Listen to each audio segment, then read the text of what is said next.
20 वर्षों से अपने आप को जीवित घोषित करने के लिए तमाम जद्दोजहद कर रहे हैं। वो कागज मूवी हमारे ही जीवन पे बनी है। जब हमने राष्ट्रपति का नामांकन भरा तो फर्स्ट टाइम तो पूरे वर्ल्ड की मीडिया ने मुझे कवर किया। Search me on Google dead man alive Santosh Murat Singh. सन 2000 में फिल्म स्टार नाना पाटेकर साहब आंच फिल्म की शूटिंग के लिए आए थे। अब इतना बड़ा स्टार हमको जो है ऑफर किए, और जब हम गाँव में नहीं आते हैं तो हमें जो है कि डर दिखा दिया जाता है। ऐसा नहीं कि हम सीएम से नहीं मिले हैं, पीएम से नहीं मिले हैं, डीएम से नहीं मिले हैं, सबसे मिले हैं। सीएम से मिलते हैं, बोले साहब एक बार हमारे साथ फोटो खिंचवा लीजिए, बोले अभी नहीं, आप जब जिंदा हो जाओगे तब। ये ऐसा कौन बोला? योगी आदित्यनाथ। आपको एक अनोखी चीज दिखा रहे हैं, उन्होंने एक बोर्ड लगाया मैं जिंदा हूँ। इसका क्या है, क्या इनके जीवन पे असर हुआ है, इन्होंने ऐसा क्यों किया? इन्होंने एक बोर्ड पे लिखा हुआ 13वीं हो गई है मगर मैं जिंदा हूँ। आपने शायद एक मूवी देखी होगी कागज, आपको पता होगा कागज मूवी में क्या हुआ था कि एक जो किरदार निभा रहे थे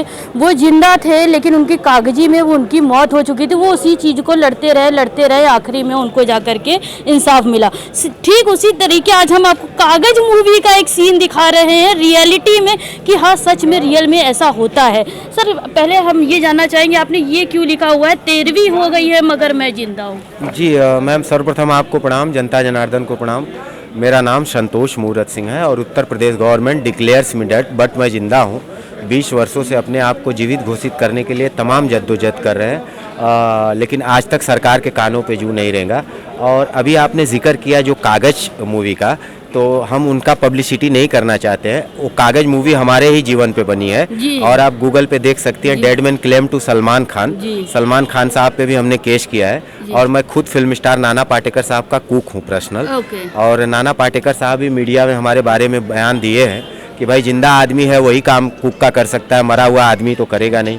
शो ये सब रहा। और अभी का प्रकरण ये है कि हम कानपुर की जनता से प्रार्थना निवेदन ये कर रहे हैं कि दर दर भटक के हम यहाँ आ गए हैं और कानपुर की जनता से प्रार्थना हमारा ये है कि अब अपना बहुमूल्य वोट दे के हमको जिंदा करने की कृपा करें और अब हम यहीं के बाशिंदा बन के रहना चाहते हैं। मैडम, आपको किस पार्टी से आपको समर्थन मिल रहा है? जनसंघ पार्टी है यहाँ के, हमारे राष्ट्रीय अध्यक्ष साहब हैं जयेंद्र सिंह जी, और हमको जो है कि टिकट फर्स्ट टाइम हमको मिला है। इससे पहले हम निर्दल भी प्रत्याशी रहते आए हैं। महाराजपुर विधानसभा से? नहीं, महाराजपुर विधानसभा से फर्स्ट टाइम है। अच्छा। उससे पहले जैसे India dead man precedence racing 2012, जब हमने राष्ट्रपति का नामांकन भरा तो फर्स्ट टाइम तो पूरे वर्ल्ड की मीडिया ने मुझे कवर किया।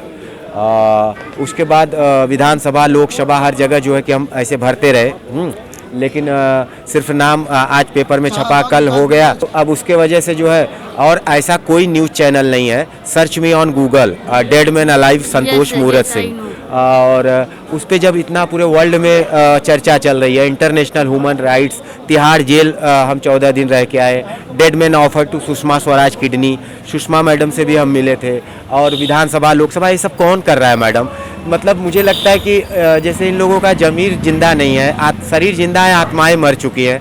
और हमारे पास कभी कभी ऐसा हो जाता है मैम कि हम सन 2000 में अपने गांव में थे। सन 2000 में फिल्म स्टार नाना पाटेकर साहब आंच फिल्म की शूटिंग के लिए आए थे और उनसे मेरी मुलाकात हुई, चूँकि मेरे पिताजी आर्मी में थे। और उनका देहांत के बाद जो है कि साहब से जब मेरी मुलाकात हुई शूटिंग के दरमियान, तो उन्होंने कहा कि फ़ौजी के बेटे हो, नाना साहब ने, कि आप फ़ौजी के बेटे हो, आप हमारे साथ बम्बई चलिए और आप हो सकता है कि हम आपको जो है कि कुछ आगे वो करेंगे। तो अब इतना बड़ा स्टार हमको जो है ऑफ़र किए, तो हम जो है कि चले गए मैम उनके साथ। और वहाँ जाने के बाद हम 2 साल जो है कि गाँव में नहीं आए, और जब हम गाँव में नहीं आते हैं तो हमें जो है कि डर दिखा दिया जाता है। और ये हमारा अकेले का ऐसा नहीं है, ये सर रोने की बात नहीं, हम आपको बता दें सर जनसंघ पार्टी से है ये। सर आपको रोने की बात नहीं, यार आप चुनावी माहौल पे उतरे हैं सर, आप डट के लड़िए चुनाव, अपने हक के लिए लड़िए सर। आपके आंसू में अगर आंखों में आंसू दिखेंगे तो फिर सर जनता को कैसे आप अपनी ओर मोहित कर पाएंगे? सर मैम, पब्लिक सब जानती है, पब्लिक जान रही है मुझे, 20 सालों से मेरे संघर्ष को देख रही है। ये कोई इमोशनल अत्याचार और इमोशनल ड्रामा नहीं है। नहीं सर, समझ सकते हैं हम आपको। अगर एक हम आपको बता दें, अगर एक इंसान, एक पुरुष अगर रोता है तो जाहिर सी बात है उसके दिल में कुछ ना कुछ ऐसा गुजर जाता है जो उसके दिल को कहीं ना कहीं छू जाता है। इसलिए एक पुरुष की आंखों से तभी आंसू निकलते हैं। तो सर अपनी बातों को आप पूरा करिए और हम आपके साथ हैं। जो भी हमारी इस वीडियो को देख रहे हैं जनता, प्लीज इनके लिए सपोर्ट कीजिए और इन्होंने जो ये बोर्ड लगाया हुआ है इस बोर्ड को और इनको इस चीज से निजात कीजिए। जी मैम, तो सन 2000 में हम उनके साथ चले गए, 2 साल नहीं आए। और यहाँ जो मेरे चचेरे ताऊ काका भाई हैं, उन्होंने राजस्व विभाग वाराणसी सदर तहसील में एक एफिडेविट हलफनामा लगाते हैं 2003 में कि संतोष मूरत सिंह लापता मिसिंग है, कई वर्षों से जो है कि उनका आता पता नहीं है। और मेरा 13वीं कर दिए। संतोष मूरत सिंह लापता मिसिंग लाश, मुंबई ट्रेन बम ब्लास्ट में मर चुका है। और 13वीं करके मेरे हिस्से की 12.5 एकड़ ज़मीन अपने नाम करा लिए। तब से लेके अब तक हम संघर्ष कर रहे हैं कि मरा नहीं, मैं जिंदा हूँ, मैं जिंदा हूँ, आई एम अलाइव। देश विदेश की मीडिया ने कवर कर लिया। उसके बाद भी ये लोग का, जब कोई सत्ता में रहता है, बोले अभी हम नए आए हैं। ऐसा नहीं कि हम सीएम से नहीं मिले हैं, पीएम से नहीं मिले हैं, डीएम से नहीं मिले हैं, सबसे मिले हैं। और हर जगह मेरी फाइल लगी हुई है। सीएम से मिलते हैं, बोले साहब एक बार हमारे साथ फ़ोटो खिंचवा लीजिए, बोले अभी नहीं, आप जब जिंदा हो जाओगे तब। ये ऐसा कौन बोला? योगी आदित्यनाथ जी। अच्छा, योगी आदित्यनाथ जी ने, आप देखिए एक इन्होंने एक नया मॉडल ला दिया। चुनावी माहौल है और योगी आदित्यनाथ जी के पास भी अपनी गुहार लेकर के गए, तो इन्होंने गुजारिश की, एक ख्वाहिश की, एक छोटी सी कि सर मेरे साथ प्लीज, एक योगी आदित्य बाबा जी से ख्वाहिश की कि सर एक फोटो खिंचवा लीजिए। तो उनका क्या जवाब था? इन्होंने बताया एक नई चीज कि जब आप जिंदा हो जाएंगे कागजों पर, तब हम आपके साथ फोटो खिंचाएंगे। आप समझ सकते हैं क्या चल रही है राजनीति यूपी में, कि एक इंसान सामने खड़ा है, उस पे विश्वास नहीं है किसी को भी, लेकिन कागजी पे कितनी ज्यादा उनकी है। सर फिर जब उन्होंने नई फोटो खिंचवाया साहब मैम, तो हमने जो है कि जो प्रोटोकॉल होता है, जैसे काफिला जब जाता है तो हम उनके काफिले में जो है कि कूद गए। अच्छा। योगी जी के पेड़ पे चढ़े थे और बोले कि मुर्दा जो है, मैं जिंदा हूँ तभी तो पेड़ पे से कूद रहा हूँ, मुर्दा आदमी कैसे कूदेगा। पुलिस ने पकड़ा, चाय पिला के छोड़ दिया। 60 बार हमारी गिरफ्तारी हो चुकी है। और उसमें सिर्फ ऐसा होता है, कोई भी वीवीआईपी मूवमेंट्स होता है, उस हम 2 दिन पहले उठा लेते हैं और नज़र बंद कर देते हैं। जब कोई वीआईपी चला जाता है तब छोड़ देते हैं। तो ये स्थिति है। 60 बार हमारी गिरफ्तारी हुई, लेकिन आज तक कोई लेखा जोखा नहीं है हमारा कि मतलब कहाँ जेल में। हम कहते हैं 151 701 में हमारा चालान करिए, जेल भेजिए। क्यों नहीं भेजते? ऐसा इसलिए कि उनका चिट्ठा खुल जाएगा। अगर भेज रहे हैं तो जिंदा आदमी को जेल भेज रहे हो कि मुर्दा आदमी को, ये तो रिकॉर्ड में आएगा ना। लेकिन वो करते ही नहीं है और सिर्फ बैठा के नज़र बंद करके हमको जो है परेशान करके। महीने में 20 दिन देखेंगे तो आप हम थाने चौकी पे आपको नजर आएंगे। वहाँ एक हमारी चौकियाँ लगवा दी है। हम बोले चौकीदार बन जाओ। अरे हम कहा पहले मुर्दा को जिंदा तो करो, बाद में चौकीदार बनेंगे कि पहले चौकीदार है, पता लगल कि वही जो न लगा लोगन काम करवावे। हाँ, तो ये स्थिति है मैडम। बोले कि हर जगह ऐसा नहीं। 28/6/2012 को उस समय अखिलेश यादव मुख्यमंत्री थे। पूरी मीडिया मुझे लेके आई, मेरे दर्द को सब जान रहे हैं। और वो लेके आए और उस समय तत्कालीन सीएम अखिलेश यादव थे, तो उन्होंने एफआईआर भी लिखवाया लखनऊ हजरतगंज थाने में 28/6/2012 को। और उन्होंने कहा कि काम बोलता है हमारा।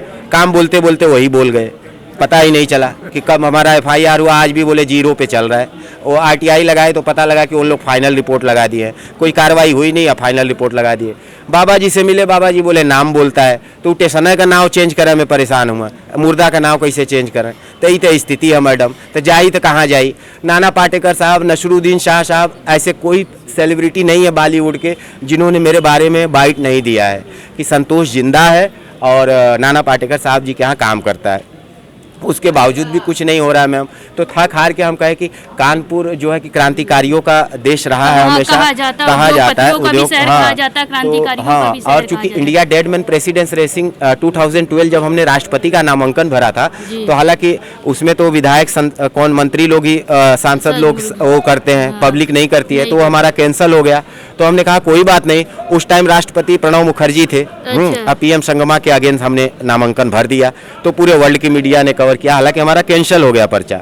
और उसके बाद अभी जो प्रेजेंट टाइम में है, तो अभी जो राम कोविंद जी राष्ट्रपति जी है, उनका भी जन्मभूमि यही है कानपुर। तो हमने कहा कि चलो राष्ट्रपति जी नहीं सुन रहे हैं तो कम से कम उनके जन्मभूमि से तो हम जयकारा लगा दें कि भाई मैं जिंदा हूं, तभी तो आपके जन्मभूमि पे आके हम नामांकन भर रहे हैं। मुर्दा आदमी कैसे भरेगा?